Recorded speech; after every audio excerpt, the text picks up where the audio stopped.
সুপ্রিয় নিবন্ধনধারী বন্ধুরা, আসসালামু আলাইকুম। ইংলিশ হোম টিউটরের পক্ষ থেকে আপনাদের সকলকে জানাই স্বাগতম।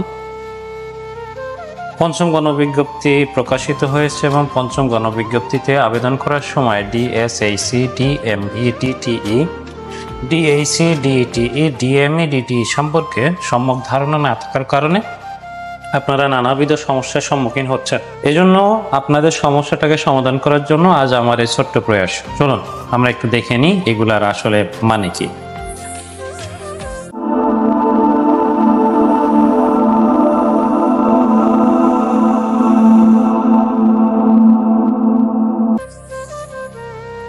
সর্বপ্রথম ডিএসএইসি মানে হচ্ছে directorate of secondary and higher education.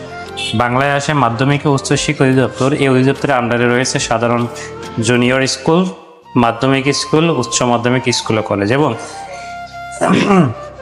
মাধ্যমিক ও উচ্চশিক্ষা অধিদপ্তরের মহাপরিচালক হিসেবে দায়িত্ব পালন করছেন অধ্যাপক নেহাল আহমেদ।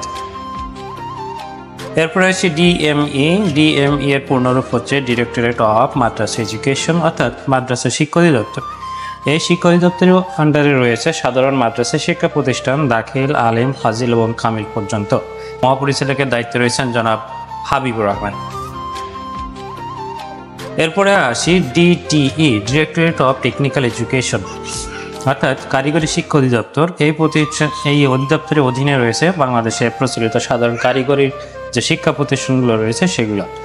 কারিগরি শিক্ষা প্রতিষ্ঠানের মহাপরিচালক হিসেবে বর্তমানে দায়িত্ব পালন করছেন জনাব মোহাম্মদ আজিজ তাহের খান। এরপরে আসি ডিএসএইসি, ডিটিই, অর্থাৎ directorate of secondary and higher education, directorate of technical education, অর্থাৎ সাধারণ জুনিয়র স্কুল, মাধ্যমিক স্কুল, উচ্চ মাধ্যমিক স্কুল ও কলেজের সঙ্গে সংযুক্ত কারিগরি একটা সেকশন বিভিন্ন প্রতিষ্ঠানে রয়েছে, সেই সেকশনটাকে বোঝায়। এখন যদি আপনি আবেদন করতে চান তাহলে ওখানে লেখা থাকবে ডিএসএইসি টু ডিটিই। এখানে বুঝতে হবে যে তাহলে যে পদটি সার্কুলারে দেওয়া আছে ওটা অবশ্যই কারিগরি সেকশনের পদ, এবং এই পদগুলোতে আবেদন করার সময় যথেষ্ট চিন্তা ভাবনা করে যাচাই বাছাই করে তারপরে আবেদন করবেন।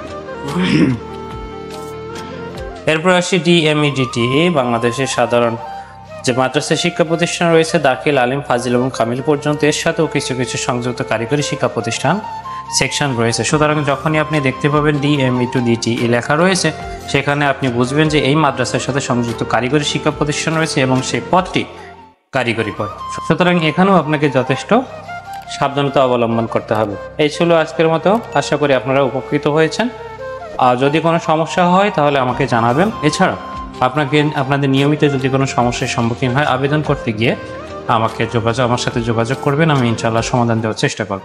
সকলে ভালো থাকবেন, সুস্থ থাকবেন। আসসালামু আলাইকুম।